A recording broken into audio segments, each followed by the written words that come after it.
and welcome again to the lecture series, The Ascended Masters Answer the Fundamental Questions of Life. This lesson is entitled Lesson 14, Part 4. Loyalty to the Teachings. How many students are required to make a major impact in assisting the Earth? Numbers are not that important. There were times in ages past when a single individual held the connection between the ascended and unascended realm. The Masters considered their effort worthwhile if in an entire century they could count on 12 committed Cheelers. They also said that throughout the ages there were always just a few volunteers who carried the entire load. It has always been that way. Today, it is no different. Archangel Zadkiel explained, numbers are not that important as the quality or spiritual nature of the individuals who are involved. As a result of the many interviews with the founders of the Bridge to Freedom, I came to the following conclusion. Numbers are not that important. The entire Bridge to Freedom organization was held together by a very small group of dedicated students. When the harmony of this tiny group was broken, the entire group entitled Bridge to Freedom started to fall apart. This happened in 1958, 3 years before the ascension of Geraldine Innocenti. This unfortunate event resulted in a reduction of the divine entities to the bridge. It is my firm belief that loyalty to the ascended host and their teaching is the most important requirement to bring in the new golden age. Here then is my vision for a new age.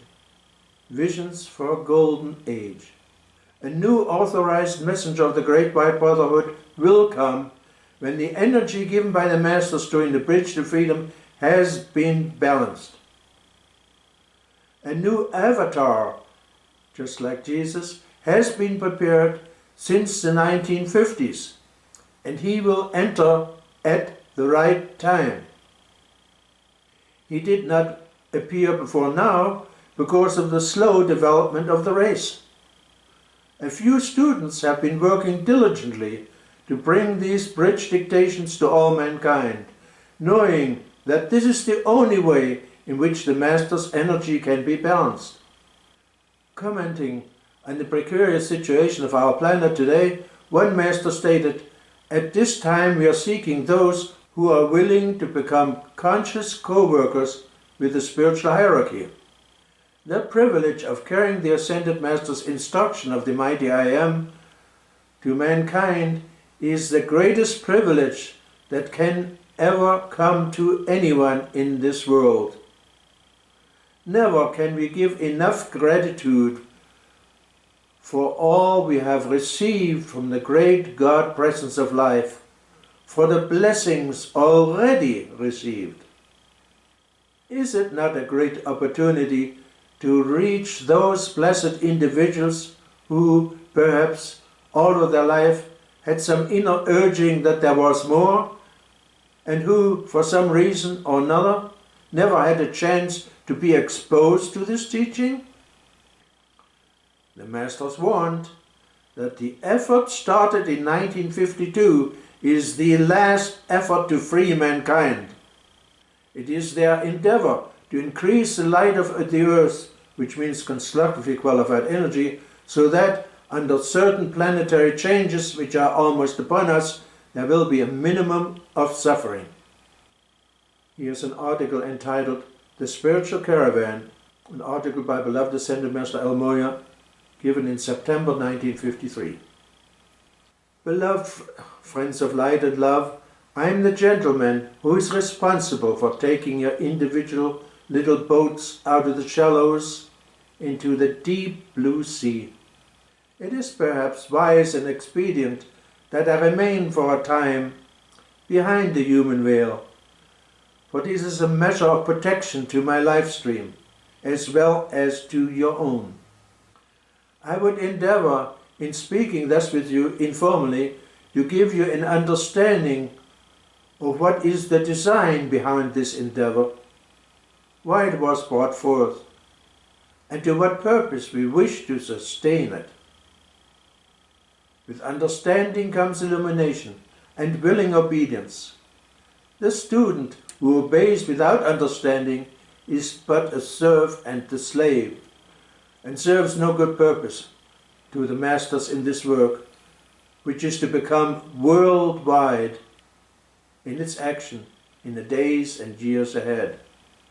We are engaged, the other ascended masters and myself, in the building of a bridge which will endure until every man and woman and child that belongs to this evolution has passed from the realm of imperfection and limitation over it into God's freedom.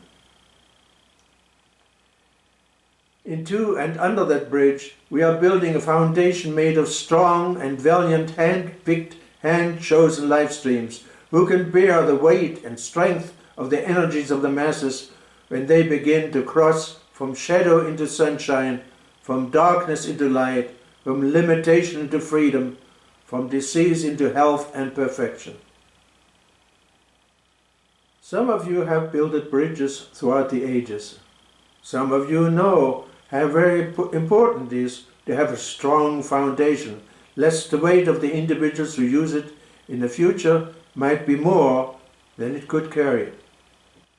We are the engineers who are endeavoring to find out the strengths of the various life streams whom we have called to the colors. Those who choose to remain with us shall have the great privilege and honor of becoming the living foundation of this bridge of living light. When first mankind came out of the heart of God, a bridge of light was sustained, made up of the wide sweep of each one's own silver cord, and everyone was in full conscious communion with the God Self. Over that bridge walked the masters and the angels. Over that bridge walked the teachers, the gurus, the guides, and the guardians of the race. Mankind lived in exceeding peace, for they had the counsel of perfection upon which to build their individual endeavors. As the ages passed, that bridge, even like the beautiful marble bridge at Shambhala, disintegrated. As each individual life stream withdrew his attention and withdrew the separate span of his own life energy from the overall width and strength, until that bridge became thin as a spider's web, maintained and sustained by the very few saints and sages of every age. These saints maintained that bridge, foregoing personal pleasure, and choose to hold a connection with the God beings who at the farther side of that bridge vowed to sustain it so long as one remained upon this planet. Did you know that previous to the coming of Sanat Kumara, there were ages where only one life stream held that bridge, only one life stream kept it from being severed eternally, and the entire revolution swept into the second death? If it were not for these few within every age, no one would have achieved his own eternal victorious mastery in ascension.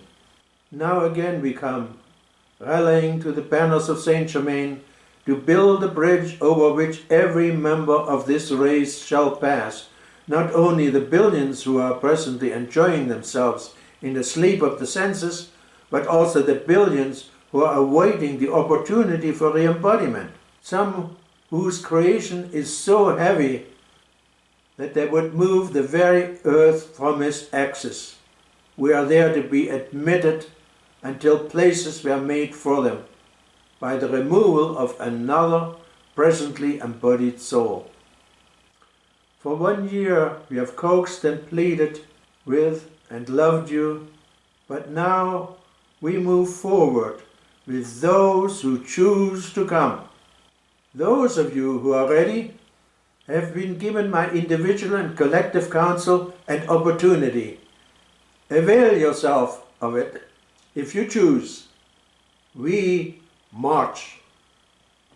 Additional details on this subject may be found in the AMTF booklet 21 Essential Lessons, Volume 2. It may be purchased from the website www.ascendedmaster.org. This concludes Lesson 14, Voluntary Service, the Natural Activity of Life. I sincerely hope you enjoyed it and that we'll meet soon again for Lesson 15, which is entitled Group Activity. God bless you.